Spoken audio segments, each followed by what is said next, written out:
Hey captains, welcome back to my channel. I'm your host USS Endeavor. Just wanted to say really quickly and briefly, thank you so very much. We have not only surpassed 200 subscribers, which I was hoping to do soon, but you blew the doors off of it, and now I'm over 250, halfway up to 300. So thank you so very much to everybody who is new from the video that Aaron dropped. I'm very honored, humbled, and just privileged to be able to bring you this content, and you guys respond the way that you have has been so humbling to me. So thank you from the bottom of my heart for being supportive for me, and couldn't have done it without you guys. I'm going to keep bringing you great stuff. So anyway, let's get on to the video itself. We're at the Algerie, the Tier 6 Tech Tree ship, and we're going to be looking at a brand new commander. We are using Rue, who is our fully max 16-4 commander, and we do have some inspirations with Baltimore and Mueller as our inspirations. And unfortunately, Baltimore is not free to play, but it's a full agile build, which you have the option now that you're at Tier 6. I tried using Le Monnier, and it just wasn't working out for me, so I switched to this, and I think in the video you're going to see that it does work. On to my mod selections, I've got Aiming Systems Mod 1 in the first, and because it's an agile build, we're going to have the steering gears mod in the second and steering gears again in the third. Looking at our consumables, we have our sonar, which has bumped up to 4.2 kilometers, and we're still using our catapult fighter because it's standard with this ship and this line. And in the last slot, engine boost, which gives us 15% extra speed. On to the actual ship stats themselves. Our survivability is at 35,600, so we are definitely a lot healthier than the Leglicienaire.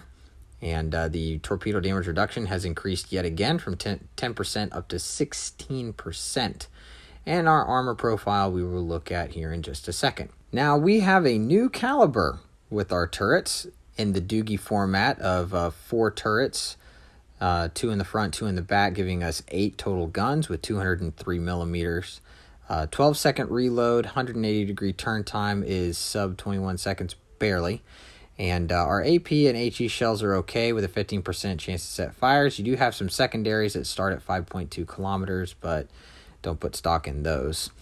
On to the torpedoes, which has increased from 4 from the Leglicienaire back up to 6. So you got 2 triple launchers on each side of your ship that reach out to 10 kilometers, still do the same 60 knot speed, decent damage. So more of zoning torpedoes, and they reach out for quite a ways. So don't be afraid to use them on a consistent basis. Your AA suite is not that sweet, I guess you could say, for lack of a better term. It's average, pretty much right at 50 rating, just about. Starts at 5 kilometers, but they're okay, but don't rely on them in a pinch. Now, what makes this ship pretty good, at least in this configuration with Rue at the helm, is your maneuverability or agility. Your maximum speed is a little over 36 knots base before the engine speed boost, and your turning circle radius is at a really good 640 meters. And your rudder shift time is, I've got it down to 2.4 seconds. So this really helps with getting your turrets and being able to dodge. So that's kind of the strong suit of this ship. Your concealment will take a hit though, at 12.4 kilometers detectable by sea, 7.8 by air, and 7.5 if you're shooting in smoke.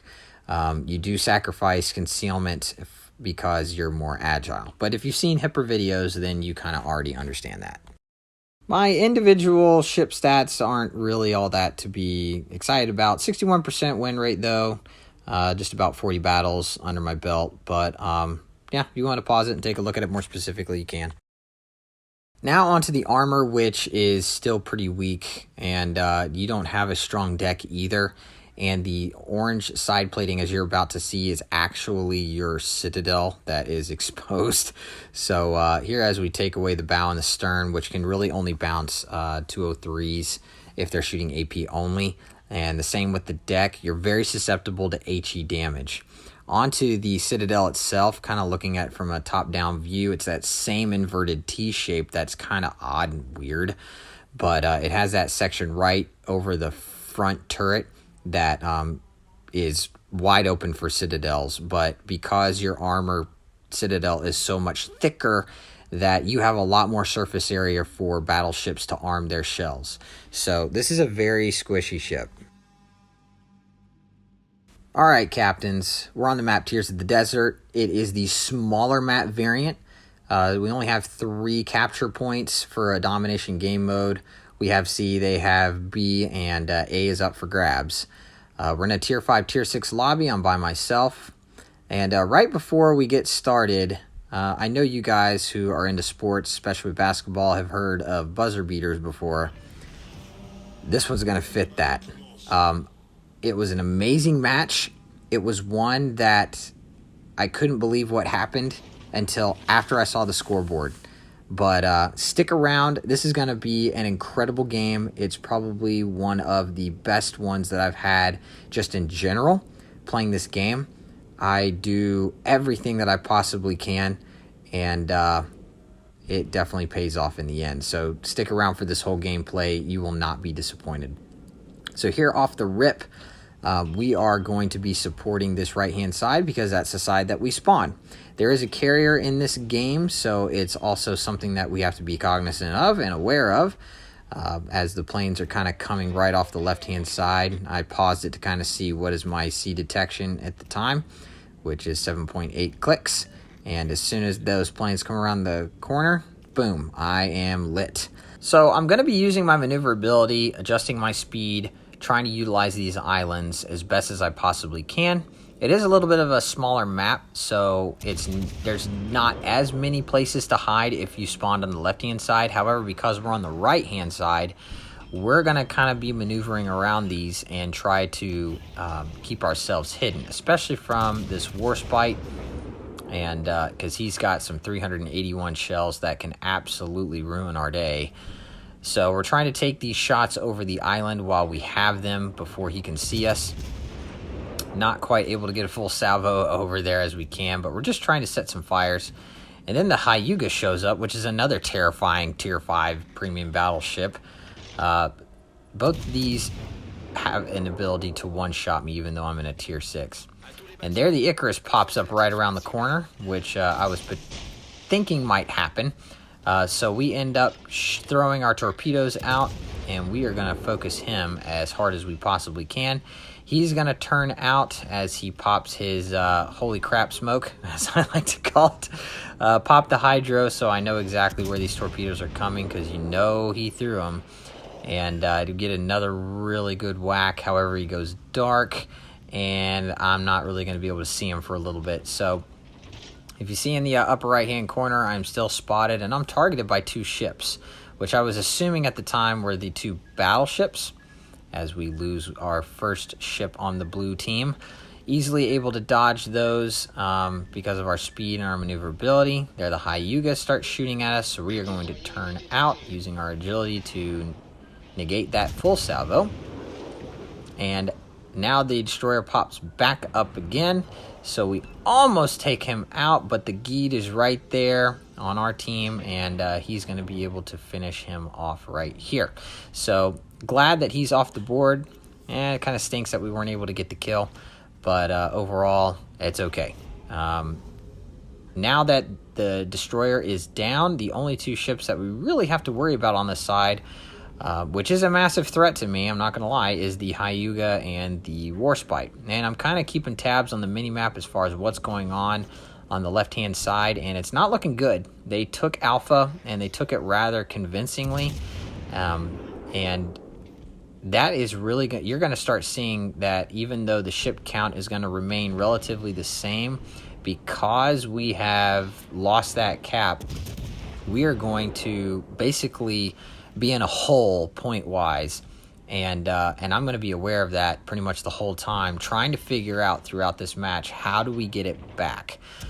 There the Mayhan shows up, and so we are actually going to start shooting, and look at that grouping from our front turrets, and get 3 out of the 4 shells, although it hit a little bit towards the rear.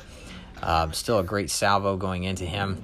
Took out his engine, he slowed down a little bit, so we're going to adjust our aim just slightly because of that. then he speeds back up, and then these shells whiff for the most part.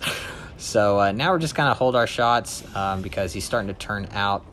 But I'm thinking he's just going to keep on completing this turn, which it looks like that's exactly what he's doing. So we're going to aim a little bit far out in front, assuming he's going to keep making that turn as he does. And great anticipation by me as we wipe him off the board. Now we are coming back because it's still just a little too hot on that left-hand side. But both destroyers are gone, which is huge. We still have ours. They don't have theirs. However, our Geed is awfully low. He's not rushing these battleships to the point of, wasting his ship, which is ideal. So now we've lost another ship, and the count is basically even. But because we don't have the cap control, they do. They are kind of slowly running away with these points. And I'm trying everything I can to figure out how do we stop the bleeding. My goal right here is to take advantage of the spotting from our destroyer. And although the Hyuga is lit right now, we need to keep trying to set fires on him while trying to make our way over towards Bravo Cap. But because he's so close to the cap, the destroyer really has the ability to get in there. He has the low concealment. He can get in there, and he can take that cap. But for whatever reason, he's being way too shy, whether it's because he's afraid the carrier's going to spot him or because he's low on his health. I don't know. He's just not making that play. As you can see, he's just kind of hanging back. So at this point, I realize it's going to be kind of up to me to make this play. However, the Hyuga is really, really low, so I think we can push around this corner and finish him off if he isn't going to already be taken out, which he does right there. So now that he's gone, and the Warspite is really the only threat on this side, the Warspite's going to be focusing our other battleship that is much closer. So I am going to push right on in here because we have to stop this bleeding. As you can see, the points are 425 to 565, so we are down by 140 points. And there's still a lot of game left, so as long as we can get this turned around, we can try to bring the points back. And this game was really, really close the whole way through, other than the fact that they had two caps for a while at the beginning of this game, which really put the favor on their side. Warspite getting really, really low, but he's not focusing us. He's focusing that battleship.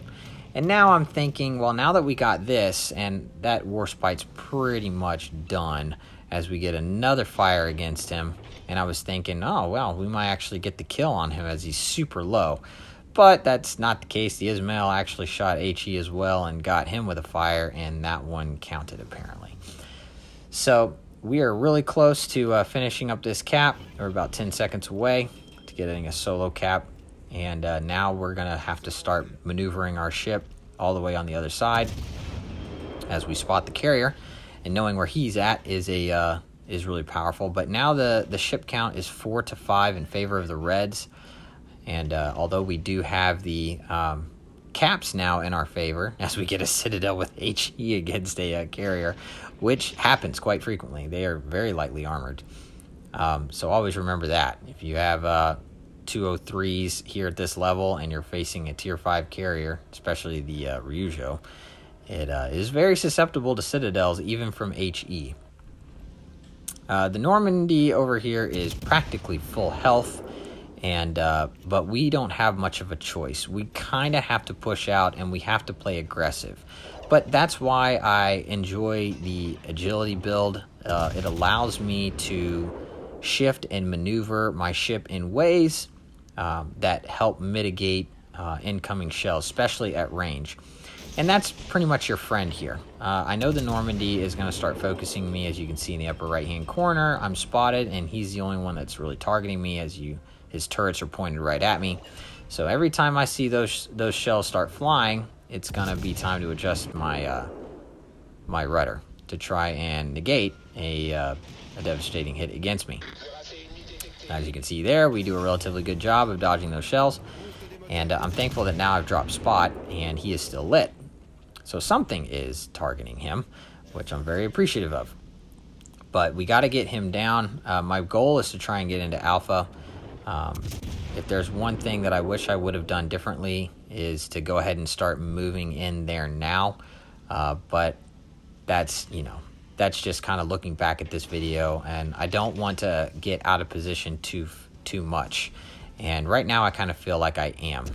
Those torpedoes that I threw a little bit earlier, I thought they would be really good to hit, and they got really close to hitting that Normandy. That would have been hilarious if I would have been able to have gotten that torpedo. So again, just to show, these things reach out to 10 kilometers, so don't be afraid to utilize them. That shot also coming in from the Normandy requires me to turn out yet again, and so kind of putting me a little out of position. I need to start turning around and getting back into Alpha. So little bit of a misplay there. I wanted to be able to have time to react and maneuver my ship.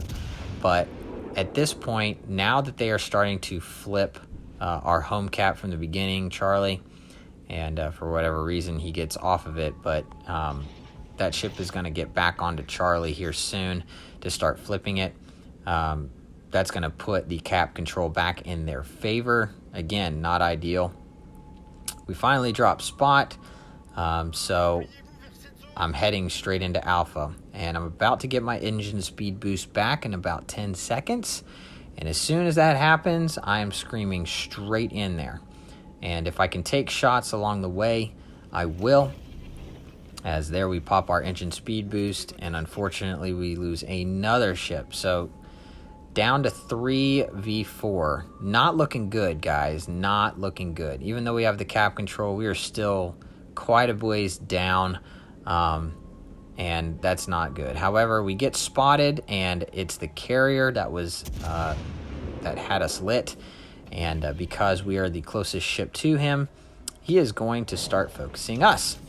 And he is relatively angled well, but we have to start focusing him. And I'm going to be switching my shells back and forth to try and see what actually works best. And it seems like every time I switch my shell type, the one that I shot prior did a Citadel. So, and then the next ones that I shoot, even though I'm getting pretty good groupings, they weren't doing as much. That one was a good hit, but kind of reserving my torpedoes real quick because I have a feeling he's going to start moving forward as he does right there. So got to take this guy down, and I've got to do it quickly so that I can get into Alpha cap. The carrier is worth quite a bit of points, so getting him off the board would be huge as we lose another ship, and now it's a 2v4 situation. And that's not good. The score is what it is. We are really down on score. We're down on ships. Time is getting away from us, and now they're capping Charlie cap. So I was not having high hopes for this game, but I was going to keep going, and I was going to keep playing as if I could change the tide of the battle. As you saw there, we traded ships. So now it's me versus these last three ships. Obviously the carrier in front of me, and then an Atlanta and a Prinz Heinrich. And we still are pretty much tied on caps as we finally get that carrier, really jogging the points drastically closer together. But I need to get into Alpha. They are going to flip Charlie, and there's nothing I can do about it. But as you can see, we're still really healthy. And now the Prinz Heinrich shows up, and when I was looking at this, I was like, oh my gosh, he is so low. Can we actually do this? And so, but I got to be honest, you're about to see some of the worst fire RNG on the planet. I don't think I set a single fire against him. He is so low, and my shells, I think, fall short a couple times. Sorry for the pause there. It got a little grainy, and I lost a little bit of my framework. But I didn't set any fires against this guy. It was absolutely incredible. However, he didn't seem to have any problem setting fires against me, and I was begging for one. However, even if I would have at this point, I feel like he probably would have put it out. Now we're less than a minute left. The score is not in our favor. I'm not going to be able to get this cap. He's going to keep shooting at me. I'm not getting a fire against him. At this point, I kind of reserved myself to the fact that, holy crap, I worked this hard to try and get us back, but you know what? It is what it is. It's a loss. And their shots come in from the left-hand side, which was the Atlanta.